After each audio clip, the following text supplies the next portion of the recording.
In this lecture, we'll explore network security. Let's look at the different network types. There is a domain network, a private network, and a public network. A domain network is one where a Windows network is controlled by Windows domain controllers. The Windows domain controllers are there to run Active Directory domain services or some sort of a directory service that allows them to keep track of all the different computers and have a network map of what's actually going on there. The domain controllers are the ones that actually handle all the security and authentication and so on. A private network is one where you're able to share resources, discover other services, and allow other services to discover your computer, all of that in a safe environment. So typically this is a home or a Soho type network where it's disconnected from the internet, or maybe there is a firewall or a clear separation and you just have a private LAN. A public network is one where you might be logging on at the airport, or you might be connecting to a network that is not trusted. So this is where you have the difference between the trusted and untrusted networks, and typically a public network is an untrusted one. The home and work networks are the ones that you should be able to trust. The 3 A's of network security: authentication, authorization, and accounting. Authentication is where you're providing a username and password. So a computer is trying to connect to the network and it needs to present some sort of a credential before it can access that network. So an analogy here is, if you live in an apartment complex, you have a building key so you can actually enter the building or the premises.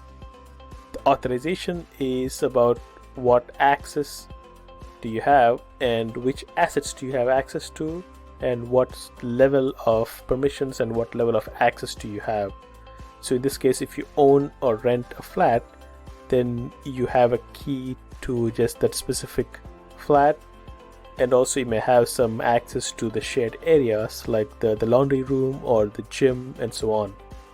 And finally, you have accounting. This is pretty much just logs and audits. So this is where you're able to see who's actually accessing what and keep track of that, and then make sure that there are no threats or any unauthorized access. Now, in the same analogy, this is more like a security camera or the key logs if you're using some sort of a key fob to enter a building or to enter your home. Now, there's a difference between the logging and auditing. So for auditing, it's actually a formal check of the logs and to see if any of the standards were followed and if there's no malicious activity. So typically the audits are done by third parties or those who are not actually directly involved in the company. Authentication protocols. The authentication protocols and standards have been in use in TCP/IP for a very long time. So they're being used over dial-up and over DSL and now over fiber optics. Point-to-point protocol is the one that actually enables 2 separate points or 2 separate devices to connect, authenticate with the username and password, and then negotiate the network protocol so that those 2 devices can communicate. So pretty much that's most of the communication that happens over TCP/IP. PPP has 2 methods for user authentication. That is the PAP, which is a password authentication protocol, which is pretty much saying that you're transmitting the username and password over the connection in plain text. And the CHAP, which is the challenge handshake authentication protocol, and this provides a more secure way of authenticating. So CHAP uses hashed passwords, and it also used a shared secret.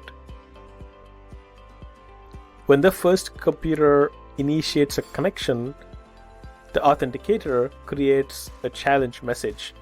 Then the initial computer will need to hash the password and then send it to the authenticator for them to actually do the authentication. MSChap is a Microsoft's version of the challenge handshake authentication protocol, and currently the MSChap version 2 is the one that's still being used as an authentication method for any of the dial-up type connections. PPP only handles the username and password, so it does not work with any smart cards, tokens, certificates, and so on. So there were a lot of different separate technologies and separate standards that were created for use with those type of other tools. So because of that, there is something called EAP was invented and developed so that there is a single standard that allows for two devices to authenticate. So EAP is more of a wrapper for PPP, so it still uses PPP in the background. EAP is the extensible authentication protocol. It comes in three main forms. It's the EAP TLS, PEAP, and EAP Fast. EAP with transport layer security, this is usually used with a Radius server, and also it can be used for mutual authentication. This requires certificates on both the server and every client. So on the server side, a smart card may be used instead of a certificate. So on the client side, a smart card can also be used instead of a certificate. The client-side server requirement can be an administrative challenge. However, this also means that it's a lot more secure. Today, the EAP TLS is mostly used for wireless networks. The protected EAP is also known as the EAP MSChap version 2. This uses the password function that's based on MSChap version 2. So this provides additional encryption and a TLS tunnel, which is similar to the EAP TLS. So the big difference here is that the client side does not need a certificate. So only the server side is authenticated with a certificate. This is one of the more popular EAPs that are currently in use, and this is used in the 802.1x systems.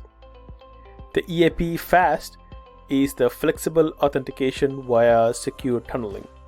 This is Cisco's replacement for another method, which is the lightweight extensible authentication protocol, and these are currently supported by a lot of the operating systems, and it's included.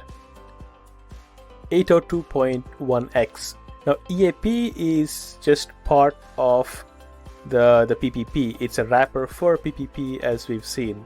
So 802.1x is used for authentication as well as for access control, and this gets rid of PPP and actually directly uses the Ethernet frame instead.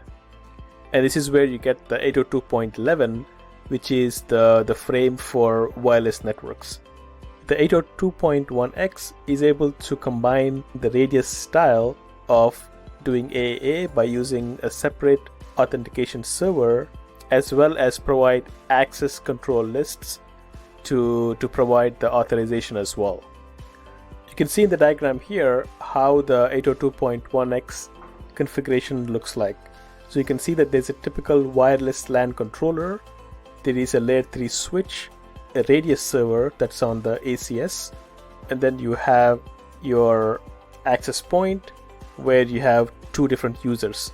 So without going into too much detail here, we can see that the user 1 and user 2 are able to connect through using the Radius server for authentication, and then they're using two separate methods for authenticating. So one of them can be using the PEAP MSChap version 2, and then the other one can be using the EAP Fast. NAC, or the Network Access Control, is a standardized way to verify that a node meets certain criteria before it's allowed to connect to a network. And NAC usually prevents computers which lack the anti-malware and packets from and patches from accessing the network. So you can use NACs to create policies, and then these policies will determine whether someone can get access or not. For more details, check the link in the description. Learn with Whizlabs. Success certified.